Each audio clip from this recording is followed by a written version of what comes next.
on fait le point. Qu'est-ce que Microsoft avait dans sa besace cette année ? Eh bien, des tas de choses, François. Et oui, on va commencer par l'annonce sans doute la plus waouh.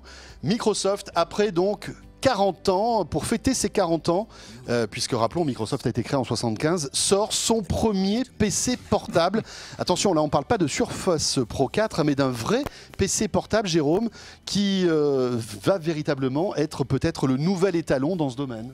Il s'appelle le Surface Book, il a des petits airs d'Ultrabook, un écran pas très grand, 13,5 pouces, 6 millions de pixels. Le gadget, le point fort au niveau design, c'est cette charnière assez étonnante. Et il est décrit par Microsoft comme le PC le plus puissant du monde. Oui, avec une puce graphique intégrée NVIDIA qui permet d'avoir des graphismes très évolués. Et puis l'effet waouh en fait de ce PC portable, c'est qu'il se détache avec un système assez ingénieux. Le clavier se détache. Voilà, le clavier se détache et dans le clavier, vous avez malgré tout la batterie, plus tous les processeurs graphiques. Ce qui ne vous empêche pas, bien évidemment, d'utiliser cette tablette de manière totalement autonome pour prendre des notes, pour prendre des photos, etc. Donc c'est vraiment le meilleur des deux mondes, hein, le PC portable, mais aussi la tablette, et qui vient donc concurrencer, entre autres, le fameux MacBook Pro d'Apple. Autre annonce signée Microsoft, eh bien une nouvelle Surface. Alors, il s'agit là vraiment d'un PC plus petit, PC hybride. C'est la suite de la Surface qu'on connaît. C'est la Pro 4 avec un écran de 12,3 pouces, 5 mégapixels de définition d'écran, appareil photo 8 mégapixels, un stylet qui a été amélioré, le Surface Pen. Désormais, il devrait réagir encore plus précisément à la manière dont quand on appuie sur l'écran.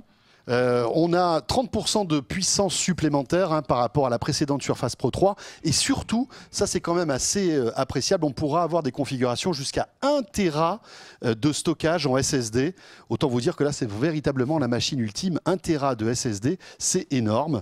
Il y a un petit clavier qui cette fois devient quasiment un vrai clavier d'ordinateur mécanique, d'après ce qu'on a vu, qui sera rétroéclairé également et qui dispose, ça c'est une première, d'un lecteur d'empreintes digitales juste à côté du touchpad. Voilà, et il intégrera aussi la technologie Hello de biométrie qui va au-delà de l'empreinte digitale, puisque le PC en fait va vous reconnaître et se déverrouille automatiquement dès qu'il voit votre visage. N'oublions pas aussi une station d'accueil qui sera une option, qui sera compatible aussi avec donc la Surface Pro 3, qui va vous permettre en fait de brancher tous vos appareils. Il y a un hub USB, on pourra brancher 3 USB 3.0. 2 sorties vidéo 4K. 2 sorties vidéo 4K. Bon, côté smartphone. Côté smartphone aussi des nouveautés avec 2 smartphones, le 950 et le Lumia 950 XL avec 2 tailles d'écran, 5,2 pouces et 5,7 pouces. Écran OLED avec une définition d'écran très élevée de 518 à 564 ppp. Vous savez, les fameux pixels par pouce.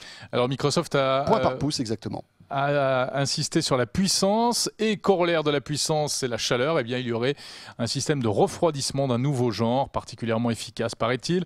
Appareil photo de 20 mégapixels avec un bouton dédié pour prendre des photos. Plus rapidement, oui. Il filmera en 4K. Bon, ça, c'est un petit peu aujourd'hui le standard dans les smartphones haut de gamme. Un flash triple LED, 32 Go de mémoire extensible avec port micro SD. L'USB type C qui arrive sur ces smartphones. Vous savez, c'est en fait cette nouvelle prise qui permet de tout faire passer, à la fois l'énergie, mais aussi le stockage, la vidéo, etc. C'est un peu l'USB de demain. Donc, il y aura ce nouveau USB type C sur ces Lumia. Bien entendu, il fonctionnera sous Windows 10 avec le système Continuum. Et là, attention les yeux, en connectant votre smartphone sur un téléviseur grâce à un petit hub qui devrait coûter, si j'ai bien compris, $250, en connectant donc le smartphone sur un téléviseur via un petit hub et en y branchant un clavier, une souris, on aura un vrai PC. Tout cela dans le volume d'un smartphone plus les accessoires donc. Voilà, donc en gros pour résumer, ce smartphone, ce Lumia, ces nouveaux Lumia se transforment en vrai PC à partir du moment où vous avez donc ce petit hub, clavier souris et écran dédié. Voilà, on pourra afficher par exemple des vidéos en 1080p sans aucun problème. Et puis à noter aussi un Lumia d'entrée de gamme, le Lumia 550 qui a été dévoilé, qui coûtera $139.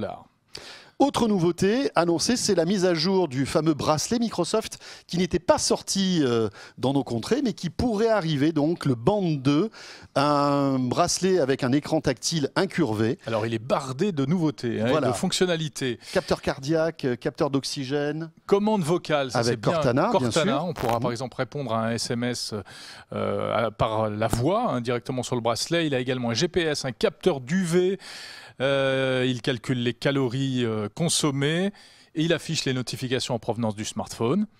Et puis toutes les données sportives que l'on peut capter, parce que ce sera là encore un bracelet pour notamment les sportifs, toutes les données sont envoyées dans le cloud. Automatiquement, visiblement. Voilà, exactement, directement. On a encore quelques interrogations concernant ce bracelet. On ne sait pas si on peut écouter de la musique en Bluetooth, s'il est compatible avec les autres systèmes d'exploitation, par exemple avec Android ou iOS. On n'a pas l'autonomie, on ne sait pas s'il est étanche aussi.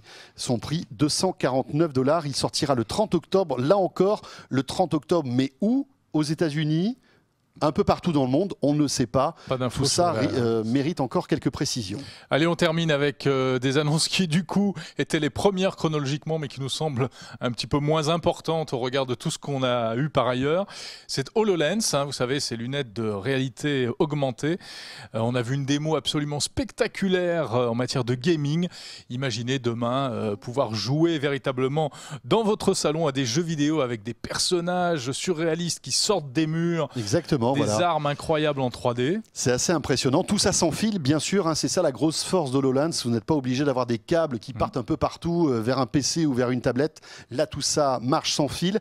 Et la bonne nouvelle, c'est que le kit de développement pour HoloLens, pour les développeurs, donc, arrivera début 2016 pour 3 000 $. C'est une première étape dans, on va dire, la commercialisation de ce produit qui pourrait arriver dès l'année prochaine. Donc.